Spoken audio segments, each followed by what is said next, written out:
नमस्कार दोस्तों, exam preparation में एक बार फिर से आप सभी का स्वागत है। और आज हम लोग डे वाइज सीरीज़ में पढ़ने वाले हैं भारत की प्रमुख नदियां और उनकी सहायक नदियां। रेगुलर दोपहर 1 बजे डे वाइज सीरीज़ आपको मिल रही है। यूपी पीसीएस और आरओ इसके साथ साथ अगर आप एपीएस की प्रिपरेशन कर रहे हैं, इन सभी के लिए कंप्लीट जीएस आप यहाँ पे प्रिपेयर कर सकते हैं। उसके साथ साथ आरओ 2023 के लिए प्रीवियस ईयर क्वेश्चन की सीरीज चल रही है डेली रात को 9 बजे। दोनों क्लासेस बिल्कुल भी मिस ना करें। चलिए स्टार्ट करते हैं आज का अपना टॉपिक। इसमें हम लोग पढ़ेंगे जो भारत की प्रमुख नदियां हैं, उन नदियों के साथ साथ उनका उद्गम स्थल देखेंगे, उनका ओरिजिन पॉइंट देखेंगे, साथ में उनका संगम कहाँ पर हो रहा है, ठीक है, और उनकी जो भी ट्रिब्यूटरीज हैं या फिर जिन्हें हम सहायक नदियाँ बोलते हैं। तो सबसे पहले हम बात करेंगे गंगा नदी की, ठीक है। तो गंगा नदी का अगर उद्गम स्थल आपको याद करना है तो याद रखना होगा केदारनाथ चोटी के उत्तर में गोमुख नाम का स्थान है, वहाँ से इसका उद्गम होता है। तो सबसे पहले आपने उद्गम याद किया। अब इसका संगम देखिए कहाँ पर होता है, तो ग्वालंदों के निकट ब्रह्मपुत्र के साथ ही मिलती है और फिर ये बंगाल की खाड़ी में अपना वाटर ड्रेन करती है या फिर जल गिराती है। कहाँ पर? बंगाल की खाड़ी में, ठीक है। अब इसकी सहायक नदियाँ याद करिए तो अलकनंदा है, भागीरथी है, रामगंगा है, यमुना है, गोमती है, घाघरा, गंडक, कोसी। देखिए गंगा नदी ही है भागीरथी नदी, और ये जब अलकनंदा से मिल जाती है तब इसको गंगा नाम से जानते हैं, ठीक है। देवप्रयाग में ये आगे जब बढ़ती है देवप्रयाग से तो इसको गंगा नाम से जानते हैं। अब इसकी सहायक नदी में आप सीरियल याद करेंगे तो सबसे पहले रामगंगा, फिर गोमती, घाघरा, गंडक, कोसी, महानंदा, ये सब क्या होंगी? ये आएंगी बाएं हाथ से आकर के मिलेंगी। मतलब देखिए गंगा का जैसे मान लीजिए यहाँ पर उद्गम स्थल है और ये इस तरह प्रवाहित होती है। तो सबसे पहले से रामगंगा, ठीक है, गोमती, घाघरा, गंडक, कोसी, इस तरह महानंदा यहाँ पर आकर के मिलेगी। तो ये क्या हो गई इसकी लेफ्ट बैंक ट्रिब्यूटरीज या फिर बाएं तट से आकर के मिलने वाली नदियाँ। अब जो दाएं तट से आकर के मिलेंगी उसमें सबसे पहले इसी के पास से निकलती है कि यमुना मिलेगी और दूसरी सोन नदी आकर के मिलती है। तो ये हो गई इसकी ट्रिब्यूटरीज, याद रहेगा। चलिए आगे बढ़ते हैं। गंगा नदी मैंने कंप्लीट कराई। अब बात करते हैं यमुना नदी की। तो यमुना गंगा की सहायक नदी है, ठीक है। अब ये निकलेगी कहाँ से? बंदर पुच्छ में पश्चिमी ढाल पर स्थित यमुनोत्री हिमानी से। मतलब ये गोमुख हिमानी से निकल रही गंगा नदी, ठीक है, और यमुनोत्री से मतलब गंगोत्री से गंगा और यमुनोत्री से आपको याद रखना है यमुना। ये बंदर पुच्छ जो श्रेणी है वहाँ से निकलती है, ये आपको याद रखना है नाम। फिर ये इलाहाबाद में गंगा नदी से मिल जाती है, हम कहते हो, ठीक है। संगम पर क्या होता है? इलाहाबाद या प्रयागराज में गंगा नदी से मिलती है यमुना नदी। अब इसकी देखिए सहायक नदी याद करिए, चंबल, बेतवा, केन और टोंस। किसकी हो गई सहायक नदियाँ? यमुना की। इसकी सिंध भी है, काली भी है, ठीक है, ये भी इसकी कुछ सहायक नदियाँ हैं। अब बात करते हैं रामगंगा की। ये नैनीताल के निकट से निकलती है, ठीक है, और ये संगम इसका कहाँ पे होता है? कन्नौज के पास आकर के गंगा नदी से मिलती है। तो रामगंगा का याद रखेंगे, नैनीताल के पास से निकल रही है और गंगा से जो आकर के मिलेगी ये कन्नौज के निकट पर। अब इसकी सहायक नदी में कोह नदी याद रखनी है। आगे बढ़ते हैं। गोमती नदी उत्तर प्रदेश का पीलीभीत जिला है, वहाँ से निकलती है और वहाँ पर एक झील है फूलहर झील, उस झील से इसका उद्गम होता है। अब ये गंगा से मिलेगी गाजीपुर में। इसका संगम कहाँ होगा? गंगा से गाजीपुर में। इसकी सहायक नदियाँ सई, जोमकाई, बरना और गच्छई। देखिए बहुत ज़्यादा इनकी सहायक नदियाँ नहीं पूछी जाती हैं, तो आपको इनका जो उद्गम स्थल है और संगम है वो बहुत अच्छे से याद रखना है, लेकिन सहायक नदियाँ छोड़नी भी नहीं हैं। अब बात करेंगे घाघरा नदी की। इसको सरयू नाम से भी जानते हैं। ये तिब्बत में मापा चाचुंगो हिमनद है, ठीक है, मापचा चुंगो, ठीक है, इससे उद्गम होता है इसका, और ये छपरा के पास, बिहार में छपरा के पास ये गंगा नदी से मिलती है। इसकी सहायक नदियाँ राप्ती, शारदा, छोटी गंडक, ये सारी क्या हैं? घाघरा की सहायक नदियाँ हैं। शारदा अब याद करिए, तिब्बत के सीमांत पूर्वोत्तर कुमायूं के निकट में ये मिलान हिमनद से निकलती है। अब ये मिलेगी कहाँ पे? बहराम घाट के सीमा पर ये घाघरा नदी में मिल जाती है। इसकी सहायक नदियाँ लिसार, सरयू, पूर्वी रामगंगा, ऊल, चौका, दहावर, सुहेली, ये सारी इसकी ट्रिब्यूटरीज हैं। गंडक याद करिए, यह तिब्बत नेपाल सीमा पर धौलागिरी जो पर्वत श्रेणी है वहाँ से निकलती है और पटना के पास आकर के सोनपुर नदी में ये संगम इसका हो जाता है। सहायक नदी देखिए काली गंडक और त्रिशूली गंगा, ये इसकी सहायक नदियाँ हैं। आगे बढ़ते हैं, राप्ती नदी की बात करते हैं। ये निकलती है रुकुमकोट, ये नेपाल में है, वहाँ से निकलती है और बरहस के निकट घाघरा नदी में ये मिल जाती है। ठीक है, रोहिणी इसकी सहायक नदी है। कोसी नदी की बात करते हैं। वहाँ की 7 धाराओं में से मुख्य धारा जो है अरुण नाम से माउंट एवरेस्ट के पास से गोसाईथान चोटी से निकलती है। तो अरुण अगर पूछी जाए किस नदी तंत्र का है सिस्टम, तो आप याद रखिएगा कोसी के साथ मिलकर के गंगा नदी सिस्टम में आ जाएगा। ठीक है, आगे बढ़ते हैं। भागलपुर जनपद में कारगोला के दक्षिण पश्चिम में गंगा नदी में ये मिल जाती है। अब इसकी सहायक नदियाँ याद करिए, सनकोसी, तामू, कोसी, लिक्षु कोसी, तलखू, दूध कोसी, अरुण, तामूर और कोसी। तामूर कोसी मतलब सब में कोसी नाम लगा हुआ है बाद में, तो ये आपको याद रखना है कोसी की सहायक नदियाँ। अब देखिए चंबल, चंबल याद करेंगे, यमुना की सहायक नदी है। एमपी के महू डिस्ट्रिक्ट से निकलती है विंध्य पर्वतमाला की जनापाव पहाड़ी से। ठीक है, उद्गम स्थल और संगम जरूर से ज़रूर याद रखिए, फिर सहायक नदियाँ याद करना शुरू कीजिए।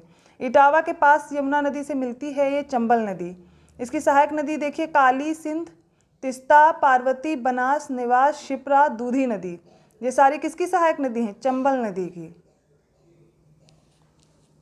अब आगे बढ़ते हैं, बेतवा नदी, ये भी यमुना की सहायक नदी है। रायसेन जनपद है एमपी का, वहाँ के कुमरा गांव के निकट विंध्य पर्वतमाला से ये निकलती है।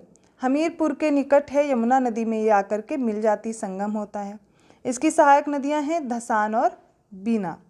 तो ये हो गया गंगा नदी का सिस्टम हमने पढ़ा, पूरा ड्रेनेज पैटर्न पढ़ा। अब बढ़ते हैं ब्रह्मपुत्र नदी में। तो ब्रह्मपुत्र नदी के बारे में जान लीजिए, जो इसका उद्गम स्थल है मानसरोवर झील के पास चेमा युंगडुंग ग्लेशियर से ये निकलती है। ठीक है, और ये गोआलंद के निकट पद्मा, जब गंगा का आगे नाम पद्मा हो जाता है वहाँ पर ये मिलती है और पद्मा नाम से ही आगे प्रवाहित होती हैं। अब इसकी सहायक नदियों की बात करें तो दिबांग, लोहित, सेसरी, निम्न दिहांग, सुबनसिरी, सीरी, भाद्री, धनसिरी, बंडी, मानस, संखोस, धारला, तिस्ता, बूढ़ी दिहांग, ठीक है, विसांग, दिखो, जांझी, कुलसी, जिंजीराम, ये सारी इसकी क्या है? सहायक नदियां हैं। ट्रिब्यूटरीज इसकी बहुत अच्छे से याद कर लीजिए। ठीक है, सारे नाम दिए गए हैं। है गोदावरी नदी, इसको दक्षिण की वृद्ध गंगा भी बोलते हैं। ठीक है, नासिक महाराष्ट्र के पश्चिमी घाट से निकलती है त्र्यंबकम श्रेणी से, त्र्यंबकम पहाड़ी से। अब इसका संगम कहाँ पे होगा? इसका देखिए मसूलीपट्टनम आंध्र प्रदेश के पास पड़ता है। ठीक है, वहाँ पर ये बंगाल की खाड़ी में अपना जल गिराती है। ठीक है, देखिए प्रवरा, पूर्णा, मंजरी, पेनगंगा, वेनगंगा, वर्धा, प्राणहिता, इंद्रावती, मानेर और सबरी, ये सारी की सारी क्या है? गोदावरी की सहायक नदियां हैं। अब याद करिए कृष्णा नदी, ये महाबलेश्वर के पास से निकलती है पश्चिमी घाट से और विजयवाड़ा के निकट ये पश्चिम बंगाल में, ठीक है, बंगाल में अपना, बंगाल की खाड़ी में अपना जल गिराती है। अब इसकी सहायक नदियां हैं तुंगभद्रा, कोयना, घाटप्रभा, मालप्रभा, भीमा, मूसी, मुरेरू और दूधगंगा। ठीक है, ये किसकी सहायक नदियां हैं? कृष्णा की। कावेरी याद करिए। अब कावेरी निकलती है कर्नाटक राज्य में ब्रह्मगिरी की पहाड़ियों में कुर्ग जिले से। ठीक है, आप इनके सबके उद्गम याद करिए, सबका संगम कहाँ पर हो रहा है और उसके साथ साथ इसकी कितनी सहायक नदियाँ, ये सबका सब याद करना है। अब ये अपना जो जल है ये तमिलनाडु में कारकोल के ऊपर बंगाल की खाड़ी में गिराती है। ठीक है, इसकी सहायक नदियाँ देखिए कावेरी की, हिरांगो, हेमवती, शिमला, अर्कावती, लक्ष्मण तीर्थ, काबिनी, स्वर्णवती, भवानी, अमरावती और नोएल। अगली नदी है पेन्नार नदी। ठीक है, ये निकलती है चेन्नाकेस पहाड़ी से कर्नाटक से, बंगाल की खाड़ी में जल गिराएगी। जयमंगली, कचेरू, सागिलेरू, चित्रावती, पागनी और चेयरू, ये इसकी सहायक नदियां हैं। देखिए जब प्रायद्वीपीय नदियों की हम लोग बात करेंगे तो यहाँ पर 2 तरह की नदियाँ हैं। ठीक है, सबसे पहले मैं आपको नदी में जो क्लासिफिकेशन है नदियों का, ड्रेनेज पैटर्न का, वो मैं बताती हूँ। पहले तो हिमालयी नदियाँ हैं। हिमालयी नदी में देखेंगे आप 3 तरह की नदियाँ, 3 नदी सिस्टम पढ़ते हैं, सिंधु, गंगा नदी तंत्र और ब्रह्मपुत्र नदी तंत्र। ये तो हिमालयी नदी हो गई। दूसरी प्रकार की नदियां हैं प्रायद्वीपीय नदियां। दो प्रकार के नदी प्रवाह तंत्र हो गए। अब ये जो प्रायद्वीपीय नदियां हैं इनमें आपको याद रखना है कि दो तरह से, ये रहा प्रायद्वीपीय भाग भारत का, ठीक है। यहाँ पर आप देखेंगे जो इस साइड फ्लो हो रही है रिवर बंगाल की खाड़ी में जो अपना जल गिरा रही हैं इन्हें बोलते हैं पूर्ववर्ती नदियाँ, और जो अरब सागर में जल गिराती हैं इन्हें बोलते हैं पश्चिम की तरफ प्रवाहित होने वाली नदियाँ, ठीक है। तो इन्हीं को हम लोग पढ़ रहे हैं। अब इसमें जितनी भी देखिए जो बंगाल की खाड़ी में अपना जल गिरा रही हैं सारी की सारी क्या है, पूर्व की तरफ, पूर्ववर्ती नहीं पूर्व की तरफ प्रवाहित होने वाली ये नदियाँ हैं, ठीक है। अब आगे जब बढ़ेंगे, अब इसमें अभी तक तो हमने देखा बंगाल की खाड़ी में जो जल गिरा रही, अब पढ़ेंगे ये जो नर्मदा नदी है ये कहाँ पे अपना जल गिराती है, अरब सागर में। इसका संगम कहाँ होगा, अरब सागर में भड़ौश नामक जगह पर, भरूच जिसे बोलते हैं। ये निकलती कहाँ से, अमरकंटक की पहाड़ियों से, एमपी से निकलती है। इसकी सहायक नदियाँ बुढ़मेर है, बंजर है, शर है, तवा, कुंडी, शक्कर, हिरन, बरना, तीन देसी, अर्रा, देव, गोई, नामोदास और सोमो देवी। ये सारी क्या है, इसकी सहायक नदियाँ हैं। अच्छे अच्छे नाम हैं और इजीली याद भी हो जाएंगे। 2-4 बार आप वीडियो रिपीट करेंगे सबका सब आपको आसानी से याद हो जाएगा। ये है ताप्ती नदी। ये कहाँ से निकलती है, मध्य प्रदेश के बैतूल जिले से निकलती है, मुल्ताई नगर के निकट से। खंबात की खाड़ी में अपना जल गिराएगी, ठीक है। किधर प्रवाहित हो रही है, पश्चिम की तरफ। अब इसकी सहायक नदियाँ हैं पूर्णा, पंजरा तथा अनेर। महानदी, अब ये महानदी पूर्व की तरफ प्रवाहित होने वाली नदियों में से है। निकलती कहाँ से है, एमपी में रायपुर जिले से निकलती है, सिहावा के पास से। कटक के निकट नरज नामक स्थान पर कटजूरी तथा बिरूपा नाम की 2 धाराओं में बटती है और बंगाल की खाड़ी में पहुंच जाती है। इसकी सहायक नदियां याद करिए, शिवनाथ, हसदो, मांड, इब, जोंक, ओंग, तेल, ब्राह्मणी, कोयाली, सांख, लीलागर, मनियारी, सुरही, अमनेर। मतलब ये सारी क्या हो गई, इसकी सहायक नदियाँ हो गई। नाम थोड़े से नए नए हैं लेकिन 2-4 बार पढ़ने पे याद होते जाएंगे। अब देखिए साबरमती नदी अरावली पर्वतमाला से राजस्थान में निकलती है, खंबात की खाड़ी में अपना जल गिराती है। इसकी सहायक नदियाँ हैं शैर्य, हाथमाटी, वाकल, वतरक और हरनौ। साबरमती नदी माही विंध्य पर्वतमाला से निकलती मेहत झील से, एमपी में। खंबात की खाड़ी में जल गिराती है और ये नदी क्या करती है, जो कर्क रेखा है इसको 2 बार काटती है, ठीक है। तो माही नदी के बारे में ये याद रखिए। फिर है इसकी सहायक नदियाँ सोम, अनास और पनप, इसकी सहायक नदियाँ हो गई, ठीक है। अब बढ़ते हैं अगली नदी के बारे में पढ़ेंगे जो कि बहुत इंपॉर्टेंट है, सिंधु नदी के बारे में। निकलती कहाँ से, तिब्बत में मानसरोवर झील से निकलती है, कैलाश पर्वत से। अब ये अपना जल कहाँ पे गिराती है, कराची पाकिस्तान में पहुँचती है, फिर ये अरब सागर में अपना जल गिराती है। इसकी सहायक नदियाँ याद करिए, सतलज, व्यास, रावी, चिनाब, झेलम, ये नदियाँ हो गई, ठीक है। फिर सिंगी, जास्कर, गरवकचू, श्योक, सिगार और गिलगित। चिनाब, रावी, व्यास और सतलज ये बाएं तट से आकर के सिंधु नदी से निकलती। मान लीजिए मानसरोवर से निकली, ऐसे जाती है पाकिस्तान में, तो इधर से आकर के इससे मिलने वाली जितनी भी नदियां हैं ये बाएं तट से आकर के मिल रही हैं, क्योंकि इसकी दिशा देख लीजिए। अब जो इसे राइट हैंड साइड या कह सकते हैं दाहिने तट पर आकर के मिलती हैं उसमें होंगी सिंगी, जास्कर, गरवकचू, श्योक, सिगार, गिलगित। ये सारी क्या हैं, ये दाहिने तट से आकर के मिलने वाली नदियाँ हैं। तो सिंधु की सहायक नदियाँ भी हो गई। अब बात करते हैं, अब सिंधु की जो सहायक नदियों में सबसे पहले आती है सतलज नदी। इसका प्राचीन नाम है शतुद्री, इसको शतुद्री नाम से जाना जाता था। आप अगर ऋग्वैदिक टाइम की बात करेंगे, ऋग्वैदिक काल के समय, तो वहाँ पर नदियों के जो प्राचीन नाम थे वो अलग अलग हैं और उन्हीं को याद करना रहता है। के निकट राकसताल से, ठीक है, ये एक झील है राकसताल नाम से। मिलेगी कहाँ पे, कपूरथला के दक्षिण पश्चिम सिरे पर व्यास नदी में मिल जाती है और मिठानकोट के पास जाकर के फिर ये सिंधु नदी से मिलती है। सहायक नदियाँ इसकी देखिए, स्पीति, बास्पा और व्यास। देखिए जो सतलज नदी है भारत में शिवकिला पास से एंटर करती है, ठीक है, ये भी याद रखना है। अगली है झेलम नदी, ठीक है, इसको वितस्ता नाम से जानते थे। कश्मीर के वेरी नाग झरने से निकलती है और ये मिलती कहाँ है, त्रिमु के निकट चेनाब नदी से मिल जाती है। इसकी सहायक नदियाँ याद रखिए, किशनगंगा, लिदार, करवेश और पूंछ, ये इसकी सहायक नदियाँ हैं।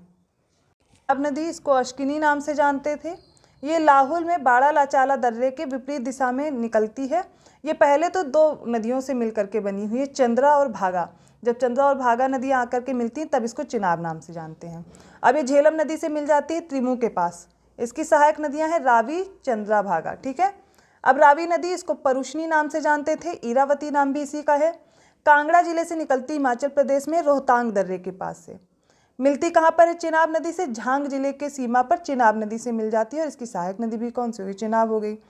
व्यास नदी की बात करते हैं, इसको विपाशा नाम से जानते थे।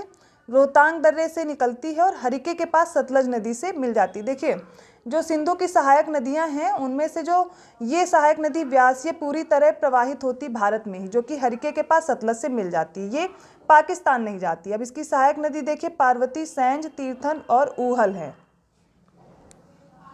केन नदी का जो ओरिजिन पॉइंट है वो सतना जनपद, एमपी की कैमूर पहाड़ियाँ हैं। ठीक है। और ये मिलेगी कहाँ? यमुना से चिल्ला, जो कि बांदा में पड़ता है, वहाँ यमुना नदी से मिल जाती है। केन, सिंध, टोंस, ये अभी हम लोगों ने पढ़ा था ना, यमुना की सहायक नदियाँ, उसमें से है। अब इसकी सहायक नदी देखिए, कयान, सोनार और उर्मिल, ये सारी क्या हैं? इसकी ट्रिब्यूटरीज हैं। अब बात करते हैं तमसा नदी। ठीक है। दक्षिणी टोंक नाम से भी इसको जानते हैं। कैमूर पहाड़ियों में स्थित तमसा कुंड नामक जलाशय से निकलती है और इलाहाबाद में गंगा नदी से मिल जाती है। सोन नदी याद करिए, किसकी सहायक नदी है? अभी मैंने बताया था आपको कि ये गंगा की सहायक नदी है। स्वर्ण नदी के नाम से भी जानते हैं और अमरकंटक की पहाड़ियों से सोनभद्र में निकलती है और पटना से पूर्व ये गंगा में मिल जाती है। इसकी सहायक नदियाँ कौन कौन सी हैं? छोटी महानदी, बनास, गोपत, रिहंद, कांकर, उत्तरी कोयली, कान्हार और घग्गर। रिहंद इसी की सहायक नदी है, याद करिए। रिहंद पर ही रिहंद डैम बना हुआ सोनभद्र में, उत्तर प्रदेश में। ठीक है। जिसके पीछे एक आर्टिफिशियल लेक बन गई है, उसका नाम आप लोग कमेंट करके बताएंगे वो कौन सा है। ठीक है। आगे बढ़ते हैं। सोन नदी के बाद याद करिए दामोदर नदी को, ये छोटा नागपुर पठार से निकलती है, पलामू से, झारखंड में, और फलुका के पास ये हुगली नदी में मिल जाती है। हुगली की सबसे बड़ी सहायक नदी भी यही है, दामोदर नदी, माफ़ कीजिएगा। और इसकी सहायक नदियों में देखेंगे बराकर, कोनार और जमुनिया। बराकर पे मैथन डैम है। ठीक है। इसी तरह भी हम लोग को आगे डैम भी पढ़ने हैं, वो मैं आपको पढ़ाऊंगी। आगे देखिए, बनास, ये कहाँ से निकलती है? खमनौर की पहाड़ी से। बाणगंगा निकलती है बैराट की पहाड़ी से। बेड़श निकलती है गोगुंदा की पहाड़ियों से और कांतली निकलती है खंडेला की पहाड़ियों से। तो ये कुछ इंपॉर्टेंट रिवर हैं जो हमने कंप्लीट की हैं। उसके साथ साथ हमने उनके ओरिजिन पॉइंट देखे। ओरिजिन पॉइंट के साथ इनका जो ड्रेन होता है, वाटर कहाँ पर जाकर के संगम होता है, वो भी देखा। और साथ में सभी सहायक नदियाँ देखी हैं। तो आपको कोई भी पॉइंट मिस नहीं करना है, पूरी क्लास बहुत अच्छे से देखनी है और प्रैक्टिस करके याद करना है। यहाँ से प्रश्न आता ही है, तो आप मत छोड़िए इस टॉपिक को, बहुत अच्छे से कंप्लीट करिए। आई होप आपको क्लास अच्छी लगी होगी। वीडियो को लाइक करना मत भूलिएगा, चैनल को सब्सक्राइब जरूर कीजिए और लोगों को शेयर भी करते रहिए और बेल आइकन जरूर प्रेस कर दीजिए, जिससे आपको वीडियो के नोटिफिकेशन मिलते रहेंगे। ऐसे ही और टॉपिक के साथ मिलते हैं नेक्स्ट क्लास में। तब तक के लिए धन्यवाद।